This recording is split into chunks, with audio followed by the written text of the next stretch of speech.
Test 3. You will hear a number of different recordings, and you will have to answer questions on what you hear. There will be time for you to read the instructions and questions, and you will have a chance to check your work. All the recordings will be played once only. The test is in 4 sections.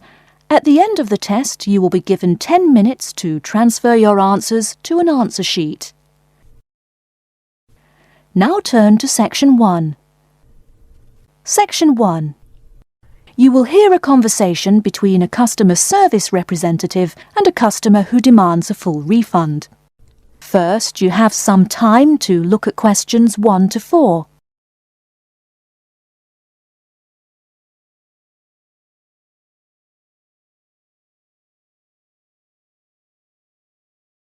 You should answer the questions as you listen, because you will not hear the recording a second time.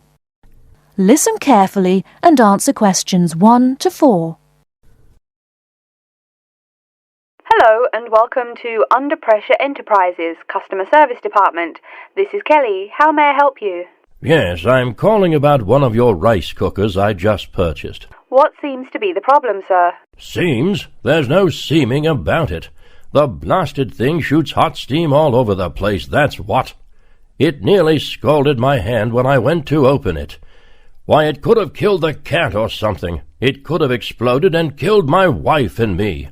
Sir, please calm down.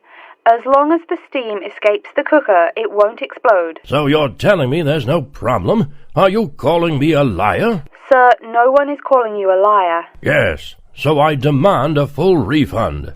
Under Pressure will be happy to refund your money, sir. Now, I just need some basic information. Okay. Sorry, I do tend to get a little hot under the collar. My wife tells me to slow down. So, what do you need to know? Sir, don't worry. I just need to ask you the model number of the cooker. Where are my glasses? Here. Let's see. It's R242. R242. Okay. And how much did you pay for the product? £89.99. It was on sale, I guess I should tell you. Thank you, that's honest of you. Now, where did you buy the cooker?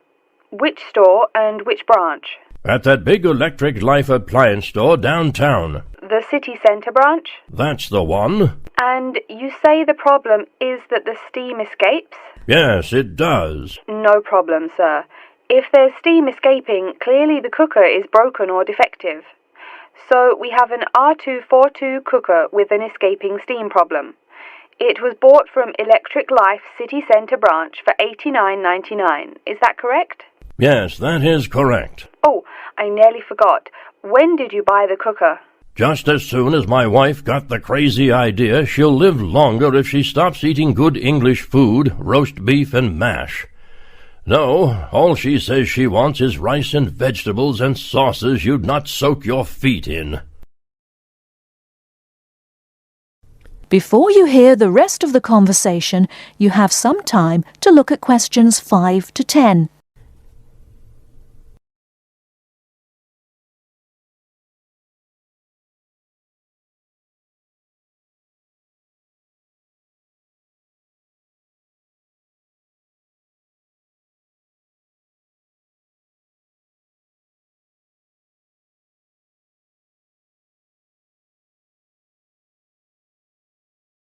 Now listen and answer questions 5 to 10.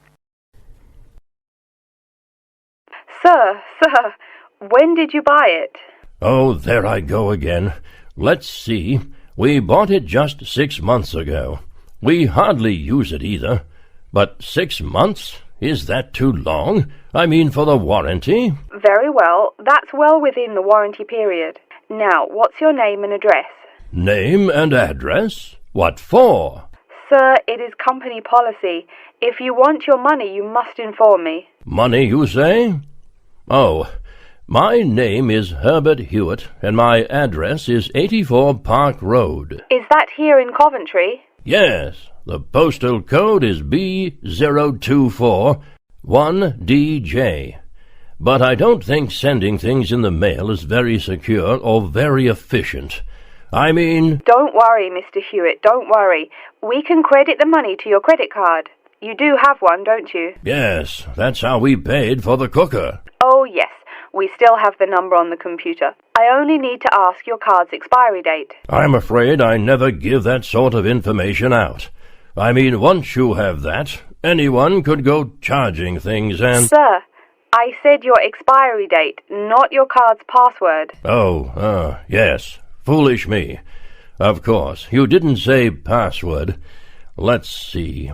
That will be April 2008. April 2008. Very well. Your card still has nearly 2 months left to go. We'll get that refund right to you, probably by 5 o'clock this evening. You had better. If I don't get my money... Wait. Yes, I know I'm losing my temper again. I really am sorry. I haven't had my medicine today. And, sir, just one more question for our records. How often do you go shopping at the city centre branch? Oh, well, it's hard to say. I suppose maybe once a month. But I can tell you this. If I don't get my refund, I'll never shop there again. Oh, I think it's time to start looking for another job. That is the end of Section 1. Section 2. You hear a talk by a counsellor from the University of New South Wales, who will introduce some useful facilities and services on the campus. First, you have some time to look at questions 11 to 15.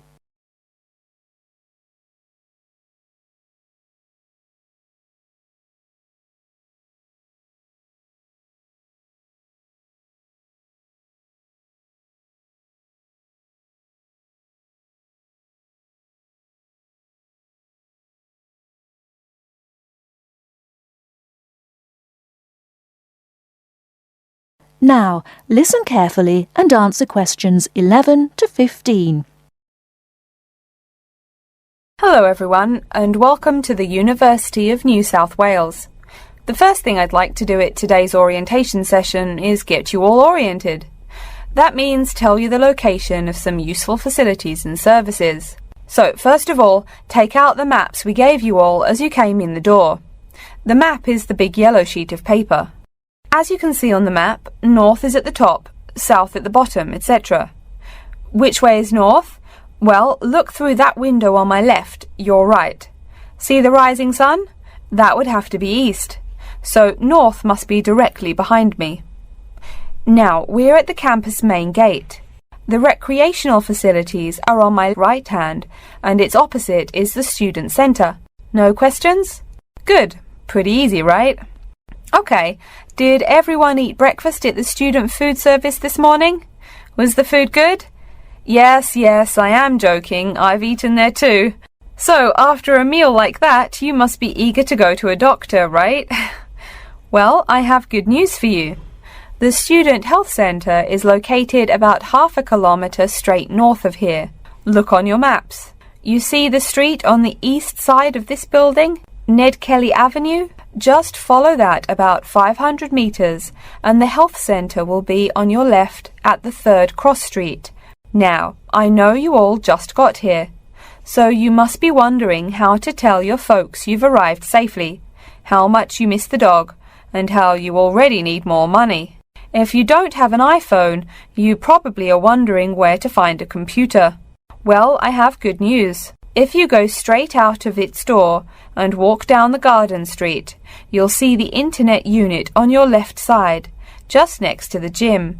The hours are posted on the door and the computers are free, but you must bring your student ID card with you.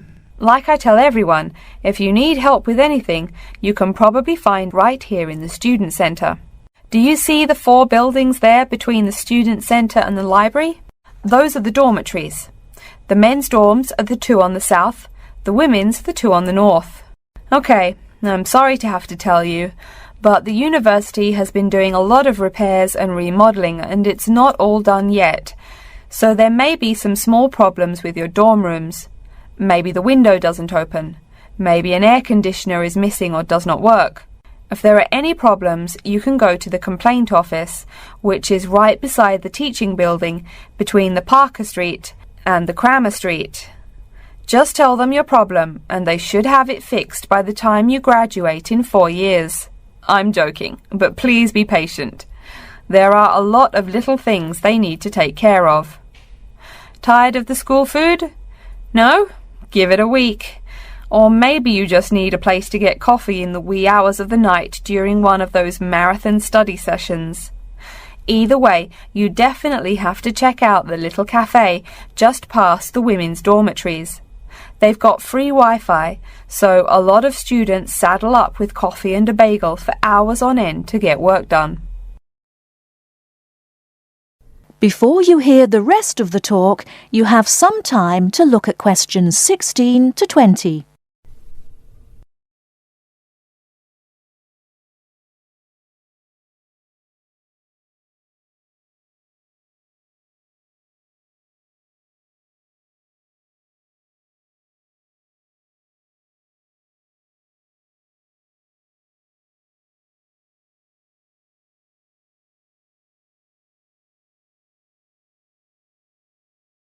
Now listen and answer questions 16 to 20.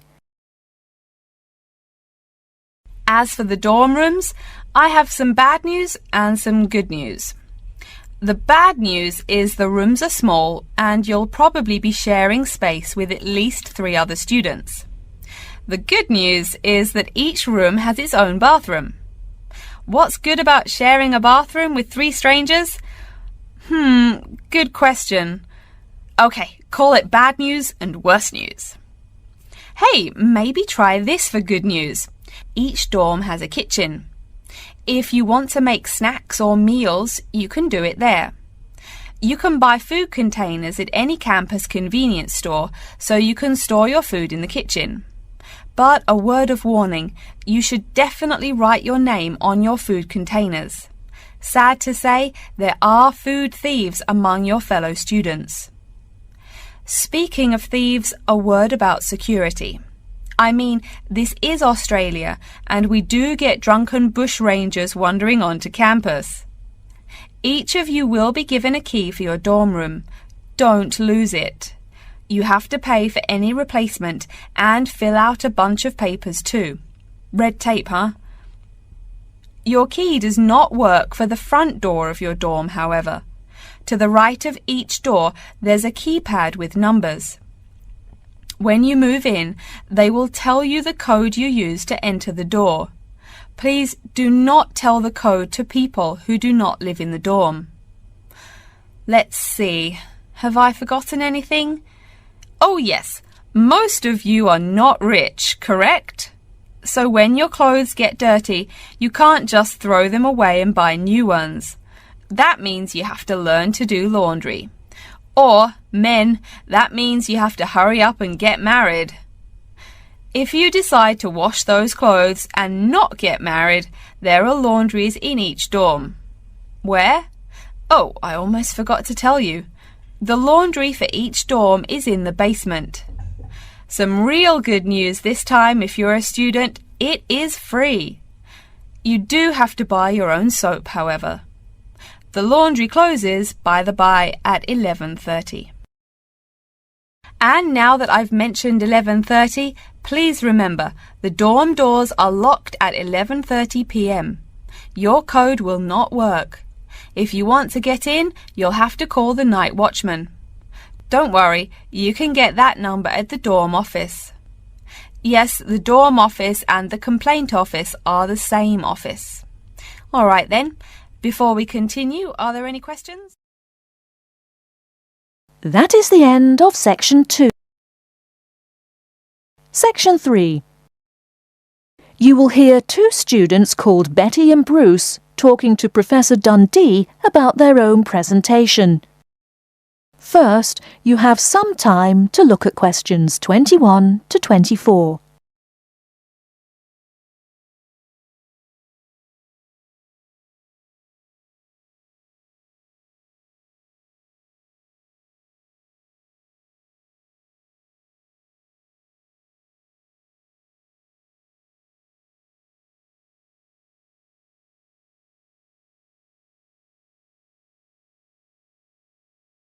Now, listen carefully and answer questions 21 to 24.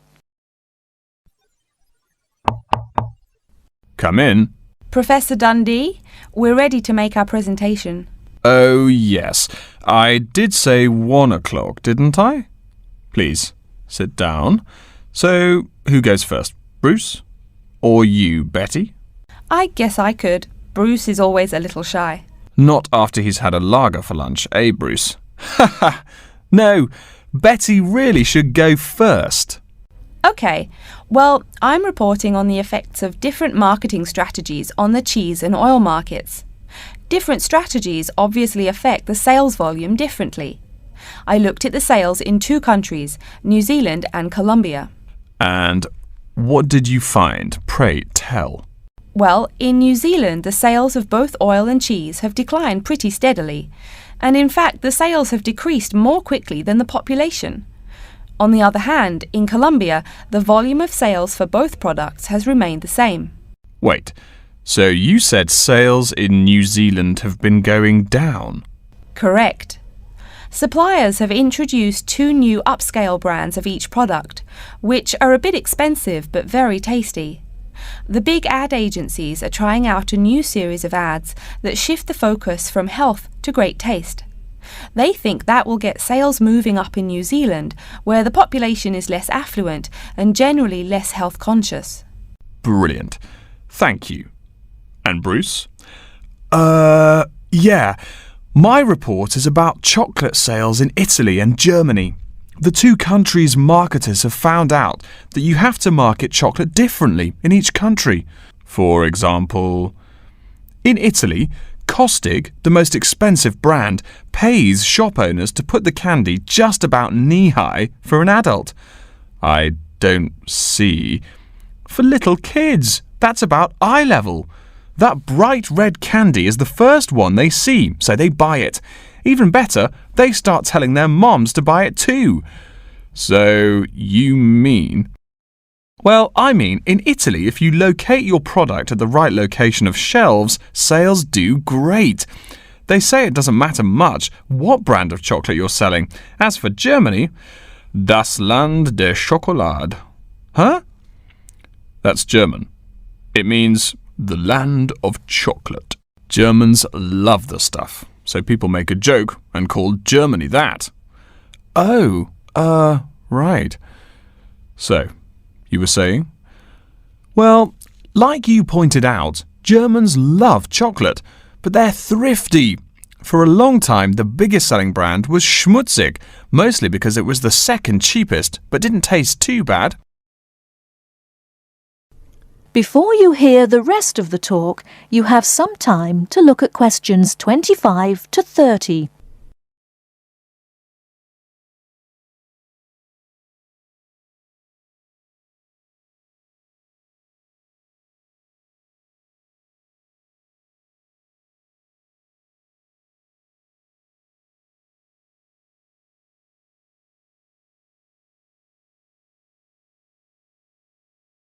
Now listen and answer questions 25 to 30. Again, brilliant. A pretty good job, both of you. Tell me, what do you plan to investigate next week? I'm especially interested in the effects of colour on sales of products, so I'll be looking at ads for cosmetics and cleaning products in the local market.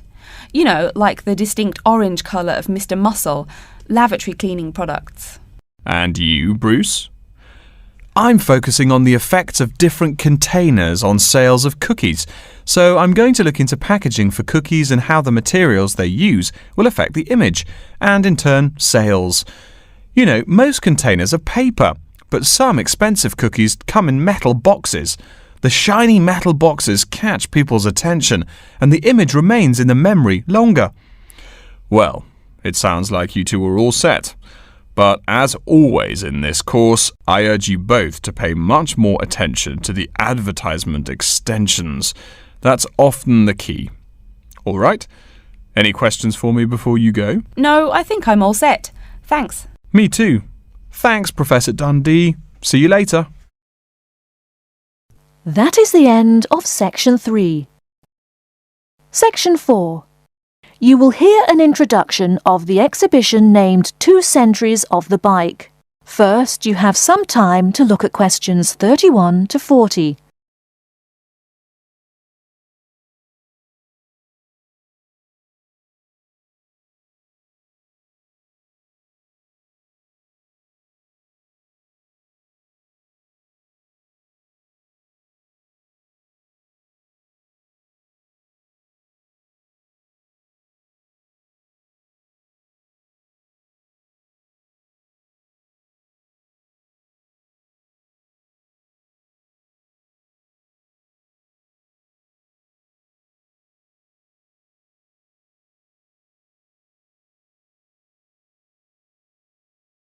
Now listen carefully and answer questions 31 to 40. Good afternoon, ladies and gentlemen. I'd like to take this opportunity to welcome you to our exhibition, 2 Centuries of the Bike. Let's stroll around the exhibition, shall we? Although there were a few early efforts back in the 1700s, you didn't really see many bikes till, say, the 1830s in England. Bikes were a response to the rapid growth of cities early in the 19th century. Cities like London were getting too big to walk across. The early bike let people travel with less effort than walking. Plus, a bike was a lot cheaper than a horse. Think of it. No one invited a bike for, 5,000 years of human history. Why did people do it then? Probably because this was the start of the machine age. People wanted machines to do all the work. There were some drawbacks, however. For one thing, there were no pedals. You simply pushed yourself along using your feet, kind of like today's skateboard.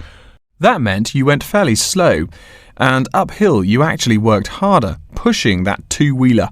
Plus, the wheels were made of wood covered with metal, as you can see from this model. So the downside was that the ride was quite uncomfortable on most roads. Only a few gadget lovers had or used them. By the 1860s, though, improvements were being made. As you can see from this specimen, metal frames had become the rule. They are more durable than wood, and they don't warp in the rain. The biggest improvement, however, was the development of the chain and sprocket system. They're connected. This meant you did not push the bike. You used pedals, just like today. You had to try harder to balance, so it took some practice to figure out how to use the pedals. But it made the ride so much easier. As a result, the good thing was that you could ride a lot more smoothly and with very little effort. By the 1880s, another big change was the use of rubber wheels. These became pretty common at that time. Though the first ones were solid rubber, the ride was a good deal more comfortable than the old iron and wood system. This is a big consideration because the faster you go, the more you feel every bump. Air-filled tyres, pneumatic tyres, didn't really come into use till around the year 1900, as you can see from this exhibition over here. That made the ride even more comfortable. So by 1890 or so, people were going a lot faster and a lot more smoothly. There was one problem when you were going quickly and comfortably. Oh no, how do I stop? Yes, we all laugh now, but for a long time the only way to stop was to drag your feet. That didn't work very well, and it would be dangerous if you were going fast. In the crowded cities of those years, New York, Chicago and so on, you would get killed if you couldn't stop for, say, a streetcar. Plus, look at this bike. The front wheel is nearly 1 metre and 2/3 tall. They made them that way so you could see over people and wagons, but you couldn't drag your feet. This model is called a velocipede, a speed pedal. Another characteristic of the bike in this period is that it has 2 equal-sized wheels, which signalled a big change in bikes. For with the velocipede, brakes appeared. If you wanted to stop, you just pushed the pedal backwards. Doing that stopped the back wheel of the bike. This technique worked a lot better than dragging your feet or jumping off the high seat there. This meant that bikes became a great deal safer. It would have been safer if people wore helmets, but the first bicycle helmet wasn't invented until years later, and even then, it was little more than a leather ball cap. It really wasn't until the 1970s that the bike helmet was modified to provide some real protection. Before continuing on to look at developments since the 1890s, let's say a word more about safety. Everyone knows if you're going downhill, you can get going dangerously fast. To go more than 100 kilometers an hour isn't all that difficult. but even on level ground, it's easy to go too quickly.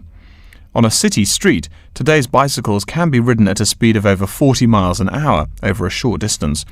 That's about 64 kilometers an hour.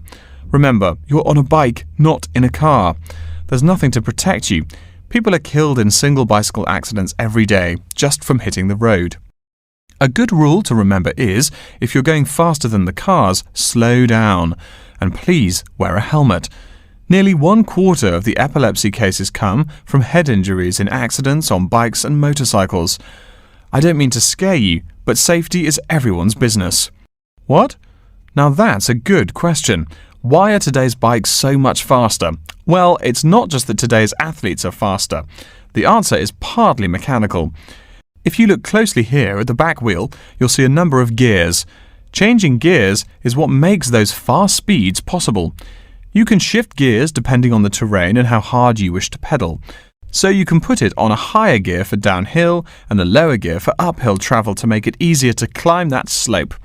You'll notice this gear shifting mechanism is attached to the back wheel, and when the rider shifts on the handlebar gear shifter, the chain moves to the appropriate sprocket. And, speaking of changing gears, let's look over here at our Tour de France exhibit. That is the end of section 4. You now